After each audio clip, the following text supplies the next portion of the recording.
Turn over to Jauncey. You have a very, very successful background in kickboxing, a lengthy history in Glory, #1 rated kickboxer in Glory. What do you think is going to be different about transitioning to the professional game at this point in your career as opposed to your background in kickboxing? Not much, to be honest. Just not kicking and not kneeing. For the most part, I've been working my boxing for so long, and I've trained with so many high-level boxers and boxing trainers all over the world, from Las Vegas in California to Holland to Mexico. I've trained boxing for so long. It's easy for me to switch off and switch off the kicks and just go right to boxing. So yeah, I don't see too much of trouble with it. So far, training's been great. I've been really enjoying it. It's given me a nice opportunity to make my hands better, make my footwork and head movement better, and all of that, step up my game. And yeah, I'm honestly really excited. It's been over a year for me since I fought. My last fight was in China, kickboxing fight, which I won, and it was December 2019. And I just want to get back into it, to be honest. It's I guess I don't stand out here where everyone hasn't stopped training, just like myself. I'm lucky in the sense that my family has a gym, like Benit, so I'm able to go and train by myself. I was able to do that throughout the whole pandemic, and I was able to improve in a lot of ways on my own without needing partners for a while. And then now, since things have opened up a little bit here, and this fight's given me the opportunity to train with guys like Ari and lots of the other guys, Brandon Kim also, we've been training with him, and yeah, it's just, I don't know, it's been great. I've been enjoying it. That's great. Well, I'm looking forward to seeing you in there. I'm curious, what motivated the transition from kickboxing to professional boxing, and is this something you plan on carrying through now? Honestly, it's just a matter of fighting. I like to fight. I've been fighting since I was 9 years old. Probably since I was 13 or 14. This is the longest I've gone without fighting. So I just need to stay active. And this opportunity came up with Glory.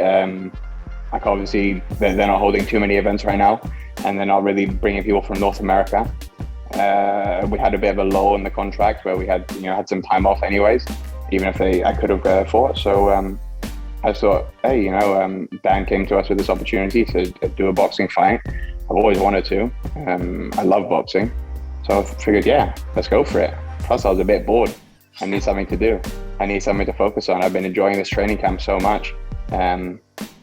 It's just nice to get back into it properly, getting back into the diet, getting back into the running, forcing myself to go train, even when I don't want to. And, actually, not just doing it when I want to, doing it no matter what, and that's what I love.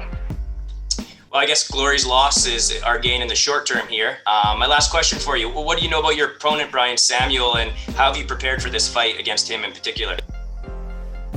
Brian's obviously a good fighter, fairly experienced in terms of it in the pro game, especially compared to me in boxing anyways. He's a good fighter, lots of pressure, likes a high output, good cardio. Not much bad to say about him. He's a good fighter. He's rough. Great. And I'm honestly, I've dealt with, as you can see, I've dealt with guys like him before in kickboxing as well. I've been able to come out with the win, but it's never an easy fight. I don't expect an easy fight next week either, but I do expect to get my hand raised. But all good luck to him as well. And yeah, I'm excited to have a little tear up there. It should be fun. Thanks so much for joining us. And yeah, I'll turn it over to Brian. It looks like he's itching to come through the screen here. Brian, you have 12 professional fights already. You're probably one of the most experienced professionals on the card next weekend. How has that experience prepared you for this fight? And how does that experience give you an advantage leading into next week? I'm looking for an advantage, just an edge, so I just, like he said, I just want to get back at it. Like, I needed something to look forward to, and Daniel came at me and said, do you want to fight? And he had way more, I was supposed to fight an 8-rounder, So I was all about that, but you know, I'm basically taking what I can get right now. Just keep me active, like. And he seems like a lovely bloke, doesn't he? I can see you laughing. I can read your lips on this, Jauncey. Manchester or Liverpool? He's not a Scouser. I don't know if he's either. Really? So Brian, let me ask you another question, coming in from a different angle than I approached it with Josh. Like, you know, he's got a lot of background in kickboxing. What do you know about Josh? Have you watched him in kickboxing? And how do you prepare to face someone who's actually never had a professional boxing match? I worry about what I'm doing. You know, like I've been watching him. You're pretty much my YouTube stream right now. Like if you go on my YouTube on my phone, it's pretty much all just Josh Jauncey shit.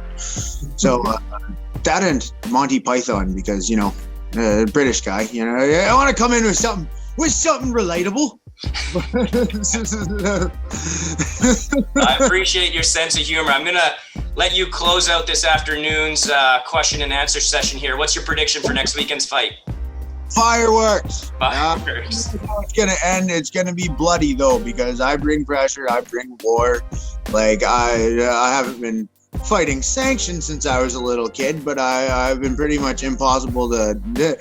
I find it hard not to fight everybody. So, you know, I'll fight anybody. So it's just kind of one of those things. I'm glad you guys have me on. Thank you, Daniel. No problem, buddy. Thank you for being on our event.